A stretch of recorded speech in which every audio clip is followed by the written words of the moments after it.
આરોપીઓની ચાલુ પ્રેસ શું છે? હેલો કે આપ સૌ જાણો છો કે ગઈ તારીખ 7/4/2025 રોજ એટીએસમાં 2/2025 થી એક ગુનો દાખલ કરવામાં આવ્યો, જેમાં બોગસ દસ્તાવેજો આધારે બોગસ લાયસન્સ પરવાનો હથિયારનો મળેલો છે નાગાલેન્ડ તથા નોર્થ ઇસ્ટના બીજા રાજ્યોમાંથી. એ અંગે આજ રોજ ગઈકાલના સમયમાં ટોટલ 16 વધુ આરોપીની અટકાયત કરવામાં આવી છે, જેમાં નથુ કાળા બાંભા, પિયુષ દેસાઈ, રાહુલ અલગોતર, રમેશ વરુ,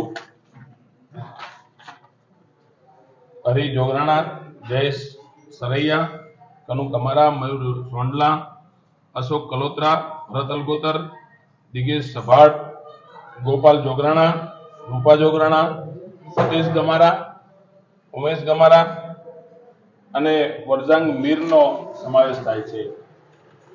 આમ આ આરોપીઓને ગઈકાલ રાતના સમયમાં એટીએસ ખાતે ધરપકડ કરવામાં આવેલ છે, જેમની પાસેથી કુલ 4 રિવોલ્વર અને 4 બારબોર ગન રિકવર કરવામાં આવેલ છે, જે પોલીસે સીઝ કરેલ છે અને ટોટલ 311 રાઉન્ડ રિકવર કરવામાં આવેલ છે. આ જ આરોપીઓ વિરુદ્ધમાં સુરેન્દ્રનગર ખાતે 12 આરોપી વિરુદ્ધમાં સુરેન્દ્રનગર ખાતે ગુનો દાખલ કરવામાં આવેલ છે. એ ઉપરાંત એ લોકોને ફરી વખત અહીંયા એરેસ્ટ કરવામાં આવે છે. ત્યાં સેક્શન 30 નો ગુનો હતો અને અહીંયા જે વધુ આર્મ્સ એક્ટ અને બીજી સેક્શનો આધારે એરેસ્ટ કરવામાં આવેલ છે. આમ કુલ મળી અત્યાર સુધી 40 ઇસમોની આ કેસમાં ધરપકડ કરવામાં આવેલ છે અને 29 હથિયાર અને 975 રાઉન્ડ રિકવર કરવામાં આવેલ છે, જેમાં એક આરોપી શૌકત અલી જે મુખ્ય આરોપી છે, જેનું ગન હાઉસ છે નોહની અંદર હરિયાણા ખાતે, એની પણ અટક કરવામાં આવેલ છે, જેને એરેસ્ટ નાગાલેન્ડ દીમાપુર ખાતેથી એરેસ્ટ કરી એના ટ્રાન્ઝિટ રિમાન્ડ માંગી અત્રે લાવી અત્રે એરેસ્ટ કરી અને વધુ રિમાન્ડ ઉપરની પ્રોસેસ ચાલુ. જે ગન લાયસન્સ પોતે ધારક છે, ગન વેચવાનું જેની પાસે લાયસન્સ છે, એટલે એની ગન વધુ વેચાય એના માટે એને દીમાપુર, ઇમ્ફાલ, મણિપુર વગેરે જે એના સંપર્ક હતા, એ સંપર્ક આધારે ગુજરાતમાંથી જે કસ્ટમર આવતા હતા એમને બોગસ લાયસન્સ અપાવવાનું કામ એ કરતો. સર કેટલા લાયસન્સ મેળવતો હતો, કેટલા સુધી કેટલા લાયસન્સના કેટલા રૂપિયા કઈ રીતે?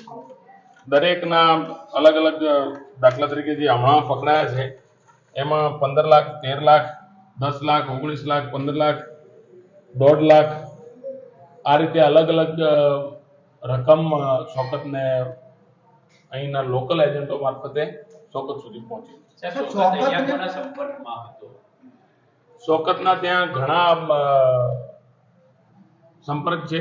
એ પોતે ત્યાં લાકડાનો બિઝનેસ બી કરતો હતો અને એ સિવાય આ ધન અપાવવાનું કામ બી કરતો હતો, એટલે લોકલ એને એક રૂમ ભાડે રાખીને પોતે રહેતો હતો અને ત્યાંના સરકારી કચેરીઓમાં પણ અવર જવર છે અને સંપર્ક પણ છે. સરકારી કચેરીમાં અવર જવર છે, ત્યાં કોની સાથે કનેક્શન કરું? કારણ કે જે ડોક્યુમેન્ટ અહીંયા આપવામાં આવતા હતા અત્યાર માટે માત્ર આધાર કાર્ડ કે પાન કાર્ડ હતા, બીજા ડોક્યુમેન્ટ બોગસ બનતા હતા, તેમાં તેનું શું? હવે જે બોગસ ડોક્યુમેન્ટ એને રજૂ કરી અને યુઆરએન નંબર રિટર્નર તરીકે અહીંના ગુજરાતના માણસોના નામ દાખલ કરાવેલ છે, એ રિમાન્ડ દરમિયાન એની પૂછપરછ ચાલુ છે. તે વિગત આપની આવશ્યક આપની સમક્ષ. ગુજરાતમાં જેટલા બોગસ લાયસન્સ નીકળ્યા છે એ કહી શકાય કે શૌકત થ્રુ જ નીકળ્યા છે, ક્યાંક ને ક્યાંક શૌકતની ભૂમિકા. શૌકત સિવાય બીજા 2 આરોપી છે, પરંતુ એની માહિતી અમે આપને નથી આપી શકતા કારણ કે હજી એરેસ્ટ કરવાના બાકી છે અને પકડશું ત્યારે આપને પણ મૂળ હરિયાણા નોહનો એ વતની છે અને એની ત્યાં 2 દુકાન છે, એક એમના બ્રધરની દુકાન છે અને એક શૌકત પોતાની દુકાન છે અને જેનો પરવાનો અત્યારે વેચવાનો છે અને એના આધારે એનો બિઝનેસ કરતો. સાહેબ એના ભાઈની સંડોવણી ખરી? કારણ કે એના ભાઈ પાસેથી આ જ પ્રકારનો હજી તપાસ એની ચાલુ છે, જ્યારે જે માહિતી અમારી પાસે આવશે આપની સર શૌકત છે ગુજરાતના જે મુખ્ય એજન્ટો છે જે આપણે પકડેલા 7 એના સંપર્કમાં કઈ? હા, એના સંપર્કમાં એ અહીંયા એક એનો કેસ હતો કઈ પ્રોહિબિશનને લગત, કોઈ એક એના મિત્રનો કેસ હતો, એ કેસની અંદર અહીં આવતો હતો અને એના આધારે એકબીજાના સંપર્ક થયા છે. વૈષ્ણવજન તો તેને કહીએ જે